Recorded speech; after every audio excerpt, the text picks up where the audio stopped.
Soalnya nggak ada saudara. Iya, benar. Saudara. Halo. Ya opening.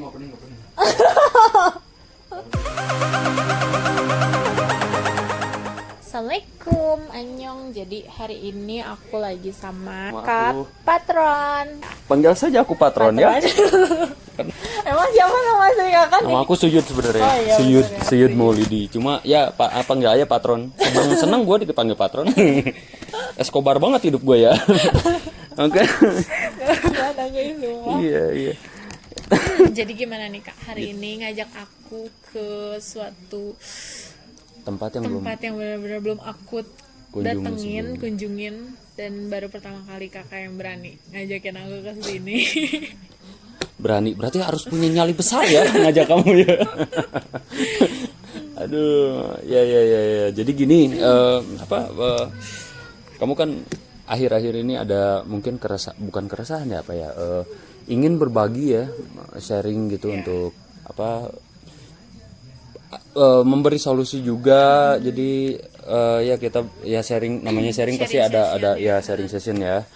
Nah, terus kamu buat kuesioner, bikin satu kuesioner di Ya, di Instagram. Instagram aku bikin story kayak ceritakan masa-masa dimana kamu kayak kehilangan keluarga atau kehilangan apa yang kamu sayang gitu, terus kayak kekerasan atau kayak putus cinta atau kayak misalkan perceraian gitu.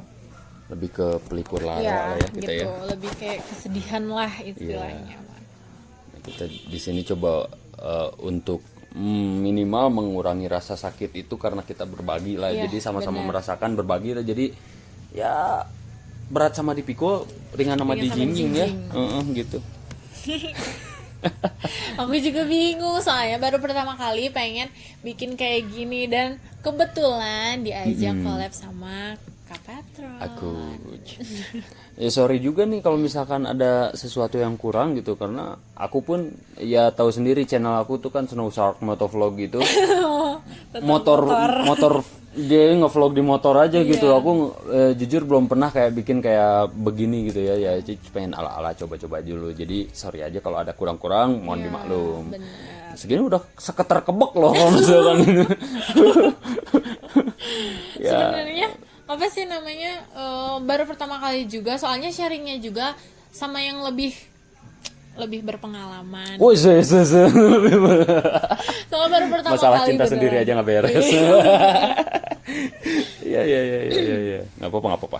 Jadi untuk pertanyaan pertama ya, jadi seolah aku bertanya ke dia ya, karena ini yang Apa dari aja sih ini mah, apa aja selain di sini juga nggak selain di apa-apa. sini juga nggak apa-apa ya. Nanti aku tanya beberapa ya. Kan ini mah tentang keluarga ya, nanti tentang percintaan juga. Dari sini boleh.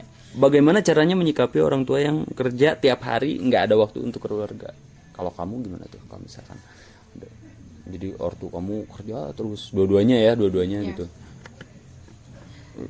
Menyikapinya saya kayak, apakah kamu mungkin kayak ngerasa kehilangan kasih sayang selama weekday gitu, di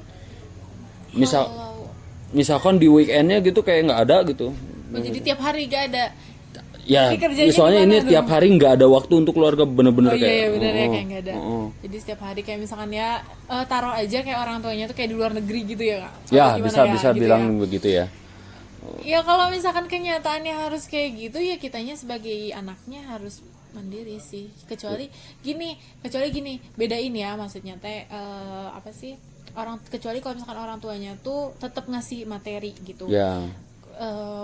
Terus lewat telepon, lewat SMS, lewat WhatsApp, Tetap ada wejangan lah ya, wejangan ngabarin. sebagai orang tua ya. Benar, tetap kayak gitu. Misalkan di rumah nih cuman sama kakak, adik, abang gitu ya, Ya, cuman gitu. udah gitu. Ya udah kalian luangin waktunya tuh sama mereka berdua. Jadi kalian bertiga tuh memang harus udah nguat-nguatin gitu, saling nguatin, saling semangatin.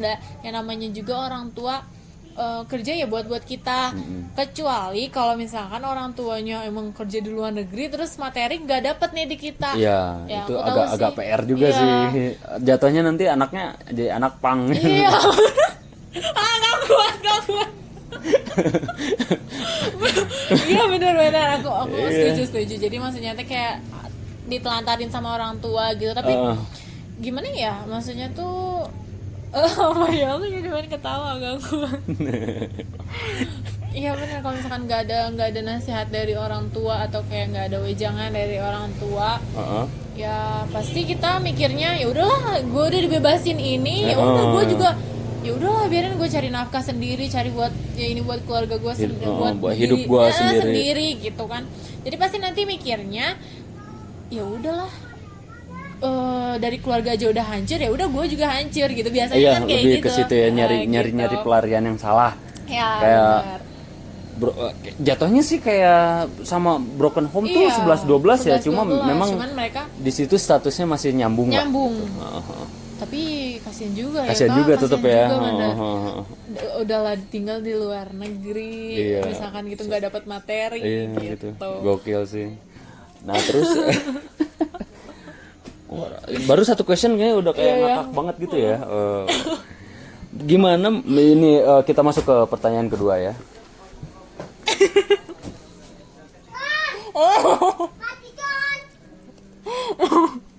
Gak apa-apa, kita nanti kita masukin ke video ya. Kayaknya lucu gitu. Lucu. Gemesin aja.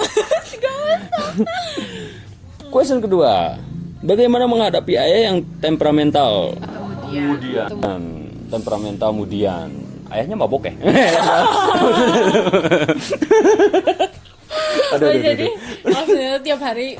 Oh ya, jadi temperamen mungkin karena masalah pekerjaannya bikin pusing, jadi ke anaknya lebih ke kayak film-film ya. Iya. Indosiar banget ya. Indosiar banget yang nanyanya, ya ampun. Iya, nggak apa-apa. Jadi gimana nih, dari kamu dulu? Kakak tahu gak? Seharusnya aku juga nanya ke kakak. Oh iya, harusnya gitu ya. Bagaimana cara kakak menyikapi orang tua? Kan tadi pandangan aku ya nggak sih guys. Jadi sekarang aku pengen nanya gimana pandangan kakak. Bener juga. Untuk pandangan aku, ini kok jadi Jawa. Untuk pandangan aku, untuk jadi, aku jujur kadang aku anak paling sering selek sama papa ya. Soalnya ini ayah ya. Jadi ketika orang tuaku jadi temperamental, aku sebenarnya kalau aku pribadi, aku malah jadi balik sedikit ngurangin respekku gitu. Itu sebenarnya salah. Dan ya namanya manusia, makin sini makin belajar lah ya. Sambil hidup sambil belajar.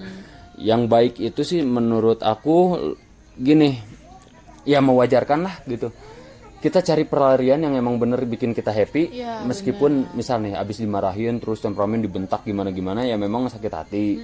Cuma di satu sisi kita makin dewasa, harusnya makin ngerti juga keadaan papa kita kayak gimana di kerjaannya, atau memang dia pusing banget ngadepin kita sendiri yang kadang bangunnya siang atau apa segala macem.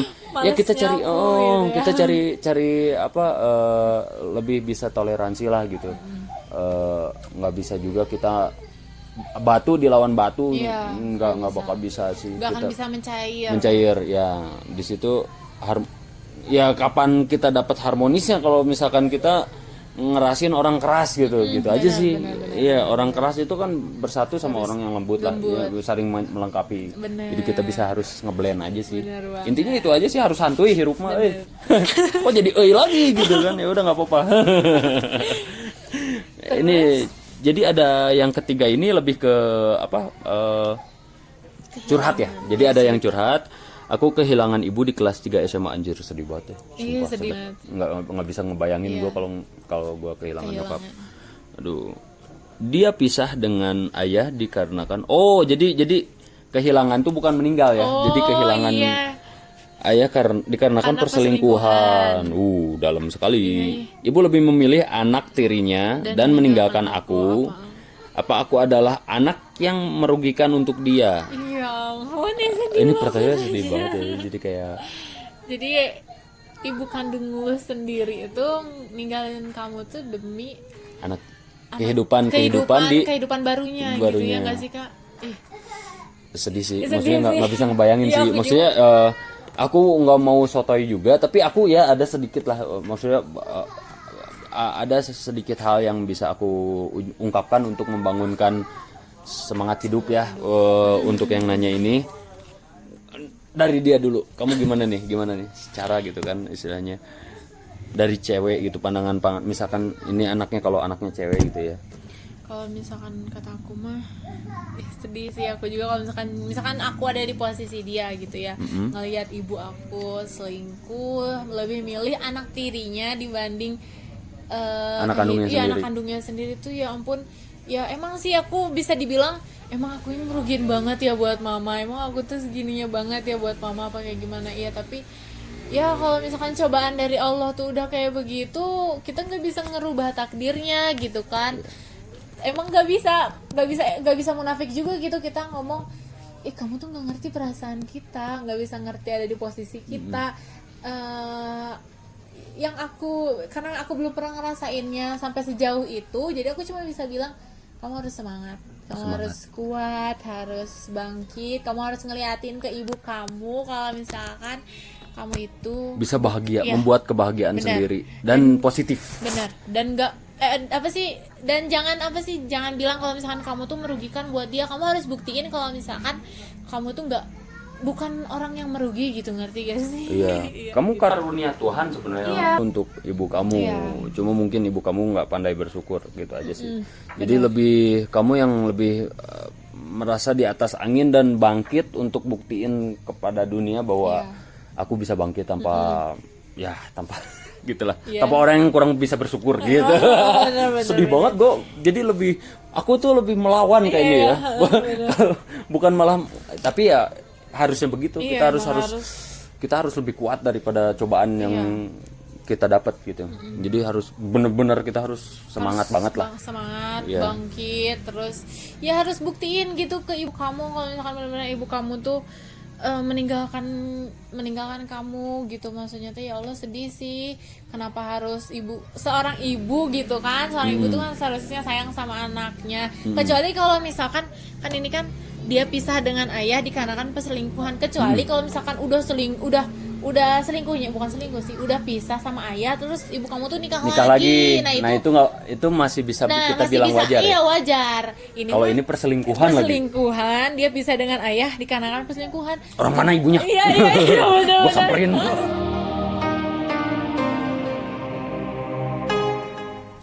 Dia sekarang pakai jaket, bro. Dingin di sini kan dingin banget ya.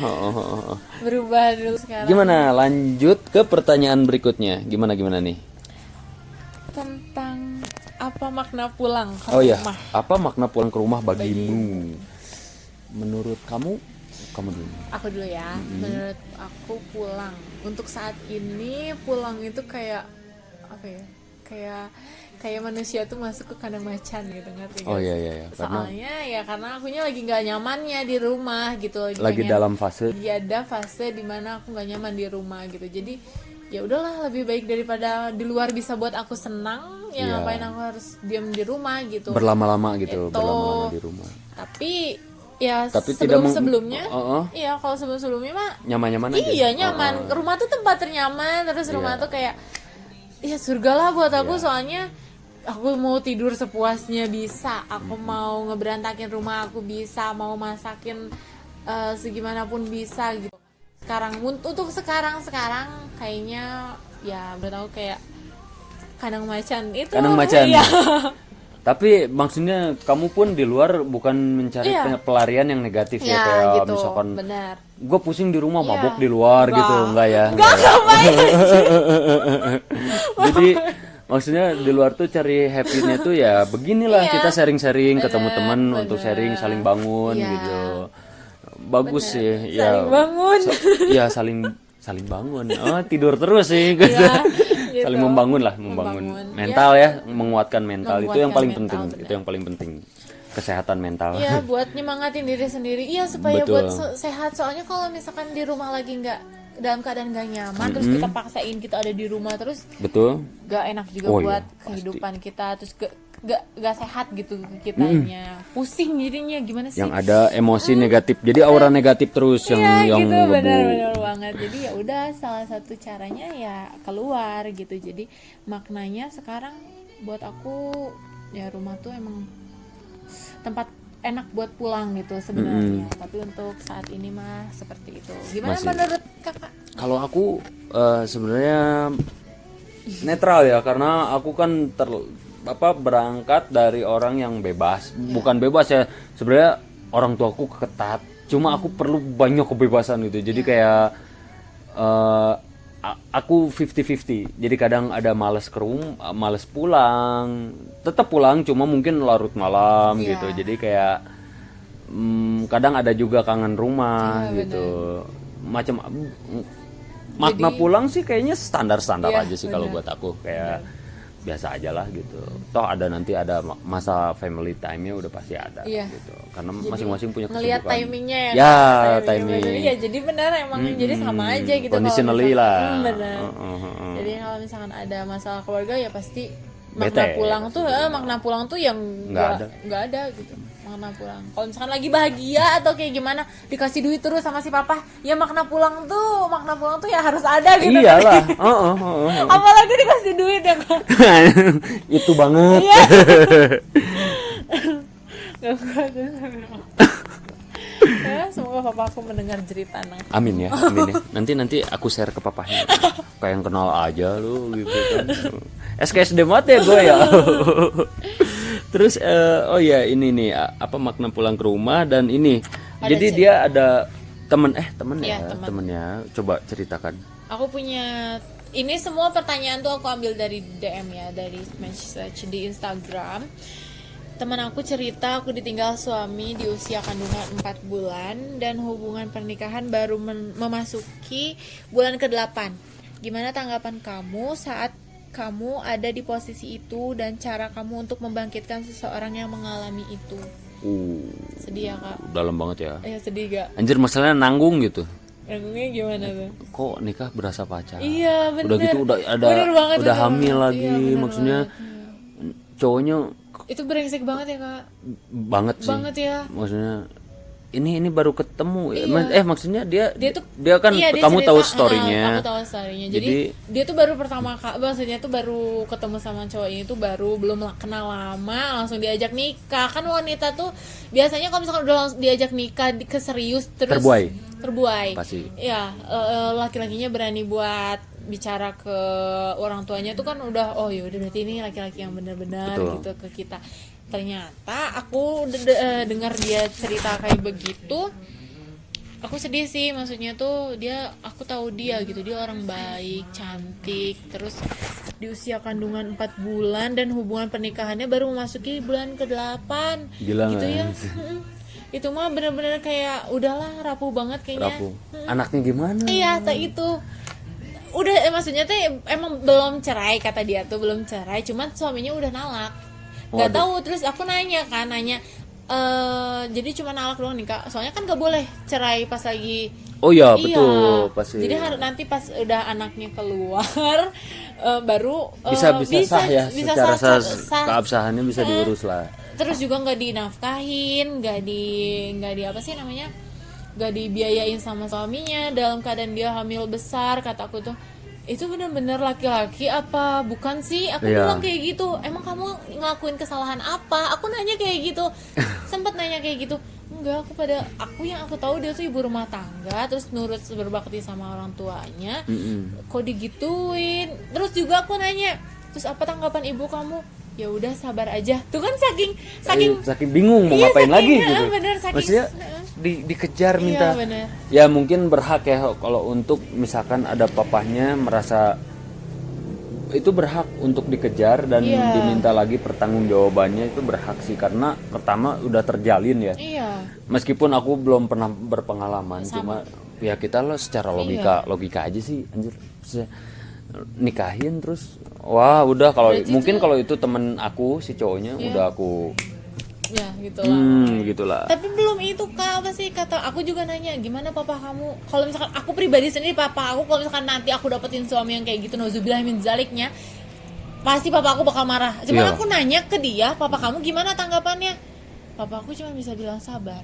Itu saking maksudnya teh mereka tuh dalam keadaan keluarga yang benar-benar keluarga yang sobri kayaknya, sabar banget emang keluarga mereka tuh yang aku tahu orang papahnya tahu agama, mamanya tahu agama, dia juga tahu agama gitu. Jadi ya udahlah sabar jadi aja. Mereka mengedepankan ini ya, jadi nggak emosi nggak. Iya gitu. Salut lah, salut maksudnya bener, salut banget. Semoga semoga ada hidayah Ya, yang amin. dapat ke cowoknya, Amin. semoga kembali lagi, Amin. merajut kembali, lebih mesra Iya. lah nantinya. Mudah-mudahan ya Allah, Semangat amin pokoknya. banget. Iya, Soalnya kasihan banget bener, lah. kasihan banget. Semoga aja pas anaknya udah ada gitu ya, Ada. terlahir di dunia ya Kak. Nah, Itu yang anaknya nggak momen-momen. merasa menyesal Iya, gitu benar. terlahir. Iya, benar-benar. Ya, anak kecil loh. Kecil.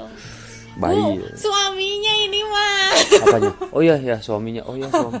Ya aduh ampun. Nggak Ya, konek jadi, ya. jadi suaminya maksudnya. Yang kembali. Ya, kembali semoga aja pas ngelihat anaknya gitu. Iya. Kangen. Gitu. Udah dingin cuacanya. Udah guys, dinginnya jadi- cuacanya jadi ngaco nih. bener-bener. Oke. Udah, yang mana dulu, yang ini dulu apa yang ini dulu? Ini dulu berarti langsung ke sini langsung nyambung kan? Enggak deh, Ini kayaknya dulu, beda. ini dulu. Aku lebih sempat. Iya benar. Ini dulu ya. Aku lebih sayang pacar dibanding orang tua yang egois. Gimana menurut kakak? Kalau aku mungkin jadi gini, sayang ke pacar itu boleh. Dan sayang ke pacar menurut aku tetap segimana kita sayang banget ke pacar, cinta banget ke pacar, tetap kita itu kayaknya sementara deh. Soalnya masih ada tahap selanjutnya. Pacaran, serius, tunangan, nikah. Nah, di situ kan jauh banget, sedangkan ikatan batin kita terhadap orang tua yang itu meskipun orang tua gimana egois, tetap kita harus hargai. Kedua, ya segimanapun masalah itu ya memang pada saat itu kita lebih sayang sama pacar, ya nggak masalah. Karena memang kita pasti ada cobaannya lah, hubungan anak dan orang tua pasti ada cobaannya. Kita bisa cuma untuk benci ke orang tua itu nggak boleh. Ya bisa. tetap kita harus Menahan. rasa itu. Nggak boleh kurang ajar juga sama orang tua, nggak boleh apa istilahnya durhaka juga. Mantap. Jadi tetaplah kita harus menghargai kita terlahir sebagai anak, mau segimana egois, masih termasuk egois ya wajar aja, maksudnya kita terima aja, kita cari pelarian yang terbaik aja, yang bisa nunjukin bahwa kita bisa ngerem keegoisan dari orang tua kita sendiri, gitu aja. Jadi kita yang mencoba lebih bijak dari orang tua kita sendiri deh, gitu aja sih. Meskipun berat ya, berat banget, pasti berat banget, batin lah, ngebatin banget lah gitu.